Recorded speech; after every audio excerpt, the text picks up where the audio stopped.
Environment है, climate change है, इन सब के मुद्दे के ऊपर काम करने के लिए बोला गया है।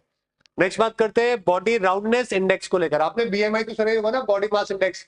बॉडी मास इंडेक्स में क्या होता है, आपकी हाइट और आपका वेट दोनों का एक टेबल होता है इस तरीके से, एक तरफ हाइट है एक तरफ वेट है, तो इस तरीके से मैच कर लो आप बीच में। अगर आपका 24 से लेकर क्या बोल, ठीक है, अगर आपका 14 कितना है बीएमआई के अंदर जो आता है, हाँ 18 से लेकर 24 के बीच में अगर आपका आता है तो आप एक तरीके से फिट माने जाते हो, आपका वेट और आपका हाइट जो है वो मैनेज्ड है। लेकिन प्रॉब्लम क्या है कि अभी बॉडी बीएमआई से लोग हटके बीआरआई बॉडी राउंडनेस इंडेक्स के ऊपर काम करने के लिए बोला जा रहा है। राउंडनेस इंडेक्स में क्या होता है कि आपकी बॉडी का आपकी जो ये आपका जो कमर है इसके अंदर कितना बेली फैट है और उसके अंदर आपका कितना ज्यादा राउंड हो आप, और आपकी बॉडी बाकी वेट बॉडी में कैसा डिस्ट्रीब्यूटेड है, उसके ऊपर ये राउंडनेस इंडेक्स है जो कि बनाया जा रहा है। तो काफी टाइम से बीएमआई को क्रिटिसाइज किया जा रहा था कि ये कोई हेल्थी और रिप्लेसमेंट पैरामीटर नहीं, हेल्थी पैरामीटर नहीं है चेक करने का, तो इसको रिप्लेस कर लेना चाहिए। तो राउंडनेस इंडेक्स के ऊपर काफी बात हुई। डायना थॉमस करके उन्होंने बीआरआई 2013 के अंदर इंट्रोड्यूस किया था, और इसके अंदर जो है वो आपके हाइट और वेस्ट का जो सर्कमफ्रेंस है वो देखा जाता है। तो इसमें स्कोर होता है 1 से लेकर 15 के बीच में, समझ गए। तो बहुत ज्यादा स्कोर अगर आपका है या फिर बहुत ज्यादा पुअर है स्कोर, दोनों ही इसके अंदर सही नहीं माने जाते हैं। बहुत ज्यादा पतली कमर है वो भी गलत है, बहुत ज्यादा बेली फैट बहुत ज्यादा है वो भी गलत है। तो मॉडरेट लेवल पे होना चाहिए, आपके बीमार होने के चांसेस दोनों कंडीशन में ज्यादा होते हैं। बीएमआई जो है ये 200 साल पुराना कॉन्सेप्ट है, समझ गए, बहुत पुराना कॉन्सेप्ट है। मतलब एक कॉटलेट का है, उनके द्वारा इसको इंट्रोड्यूस किया गया था। 18 से 24 के बीच में नॉर्मल माना जाता है, 25 से 29 के बीच में ओवरवेट, 30 से अबव को ओबेस की कैटेगरी के अंदर है जो कि हम लोग कंसिडर करते हैं।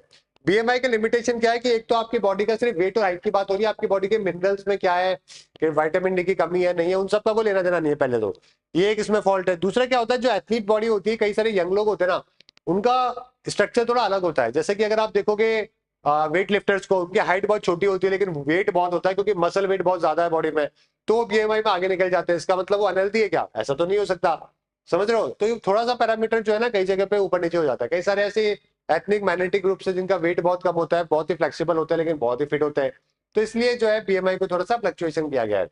आगे बात करते हैं Barack Bhurban wild life sanctuary, ये आसाम के अंदर है ना। एनजीटी ने अभी ऑर्डर दिया है कि एक इसके ऊपर रोड बनाई जा रही थी सेंचुरी के अंदर, उसको बैन लगा दिया गया है। बराक और सोनाई रिवर जो है वहां पर ये आपको देखने को मिलती है। हमारे देश में किंग कोबरा को लेकर दोस्तों ये बहुत ही फेमस है ना। कोबरा जो है उसको लेकर ये काफी फेमस वाइल्ड लाइफ सेंचुरी है जो कि मानी जाती है। ठीक है, बराक रिवर भी यहीं पे देखने को मिलती है। इसकी बॉर्डर से आपको बराक वैली है, बराक वैली की बॉर्डर आपको बांग्लादेश सब जगह से आपको देखने को मिलेगी। ठीक है, आगे बात करते हैं spice scheme of spice board of India को लेकर। ओके, चलिए स्पाइस बोर्ड ऑफ इंडिया, तो ये स्कीम आप देख सकते हो, स्पाइस नाम ही स्पाइस्ड है तो यानी कि स्पाइस बोर्ड की है। इसके अंदर कार्डमम जो इलायची है ना उसके प्रोटेक्शन को लेकर हम लोग काम करने की कोशिश कर रहे हैं कि कैसे 2025-26 तक इलायची जो छोटी बड़ी दो तरीके की इलायची आती है उसके प्रोटेक्शन को बढ़ा सकते हैं, उसके एरिया को बढ़ा सकते हैं, उसके वेट को, उसके बाकी सब चीजों को इंक्रीज कर सकते हैं। हम लोग वर्ल्ड के लार्जेस्ट स्पाइस आज भी एक्सपोर्टर है, कंज्यूमर भी है और इंपोर्टर भी है, समझ गए। तो काफी प्रोडक्टिविटी को लेकर हम लोग काफी काम करते हैं, तो कार्डमम को लेकर, है ना। ठीक है, तो ये बात आपको ध्यान रखनी है। तो उसको हम लोग कैसे और आगे बढ़ा सकते हैं उसके ऊपर ये नई स्कीम है जो कि लॉन्च करी गई है। जो छोटी वाली है वो आपको साउथ इंडिया में प्रोडक्शन मिलेगा, आपको जो बड़ी वाली है ना उसका मिलेगा नॉर्थ ईस्ट के अंदर प्रोडक्शन, समझ। ठीक है, स्पाइस बोर्ड ऑफ इंडिया बनाया गया था हमने 1987 में, 2-3 बोर्ड को मिला के हमने बनाया था। हमारे यहाँ पे प्रमोशन एंड एक्सपोर्ट जो है वाइड रेंज ऑफ स्पाइसेस का वो यही देखता है। ओके, चलिए आगे बात करते हैं 14 डे टाइमलाइन अंडर यूएपीए। तो अभी सुप्रीम कोर्ट बहुत स्ट्रिक्ट हो चुका है यूएपीए के अंदर, आपको मालूम है कई सारे लोगों को अंदर डाल दिया जाता है, बेचारे 1-1, 2-2 महीने तक जो है शक्ल भी नहीं दिखा पाते बाहर। क्या केस है क्या नहीं है कुछ जानकारी नहीं है, पुलिस वालों ने अंदर सेट कर दिया यूएपीए लगा के। बहुत सारे केसेस में देखने को मिला है ना। वो जेएनयू के बच्चे जो 2-3 थे वो तो आज तक बाहर नहीं आ पाए यूएपीए के अंदर में।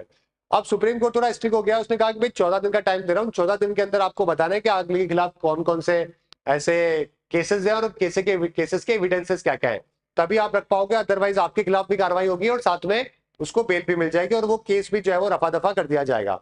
तो नेशनल सिक्योरिटी के नाम पे आप किसी को भी अंदर सेट नहीं कर सकते कई दिनों तक। यूएपी आपको मालूम है 1967 में लाया गया था, बहुत ही ड्रैकोनियन माना जाता है, बहुत ही ज्यादा क्रिटिसाइज किया जाता है यूएपीए को, अनलॉफुल एक्टिविटीज प्रिवेंशन एक्ट। इसके तहत 180 दिन तक आप अंदर सेट कर सकते हो समझ गए। बस आपको ये बताना है कि इस आदमी को के वजह से हमारे देश की सिक्योरिटी के ऊपर खतरा आया है बस। और 180 दिन बहुत होते हैं, एक आम आदमी तो टूट जाता है 180 दिन के अंदर वैसे ही। चलिए ठीक है, तो इसमें 7 दिन तो इंडिपेंडेंट रिव्यू और 7 दिन गवर्नमेंट डिसीजन, ये 14 दिन है जो कि इसके अंदर डिफाइन करे गए हैं।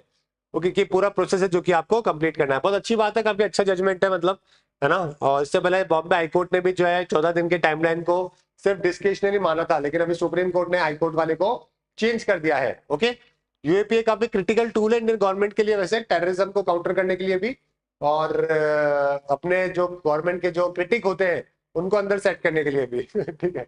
बाकी बनाया तो सिर्फ टेररिज्म के लिए था इसको, वैसे एक्चुअली के अंदर एनआईए इन्वेस्टिगेट करता है। इसमें डेथ पेनल्टी भी मिलती है, लाइफ इम्प्रिजनमेंट भी मिलता है, विदाउट चार्ज और विदाउट ट्रायल 180 दिन तक का उसमें सेट कर सकते हो आप अंदर, समझ गए। उसके बाद में भी आप बढ़ा सकते हो। चलिए ठीक है, तो कोई भी देश को तोड़ने जैसी, जो डिसरिस्पेक्ट करने जैसी, इंटीग्रिटी को लेकर ऐसा कुछ भी काम किसी ने किया है ना, यूनिटी, सिक्योरिटी, इकोनॉमिक स्टेबिलिटी को लेकर डैमेज किया है, कुछ भी किया है, तो उसके खिलाफ है जो कि ये लग सकता है। आगे बात करते हैं अंत्योदय दिवस। अंत्योदय दिवस की बात करें तो ये हमारे पंडित दीनदयाल जी हुआ करते थे, उनके बर्थडे के ऊपर अंत्योदय दिवस है जो कि मनाया जाता है। तो कल 25 तारीख थी, तो 25 सितंबर को हर साल इसको मनाते हैं।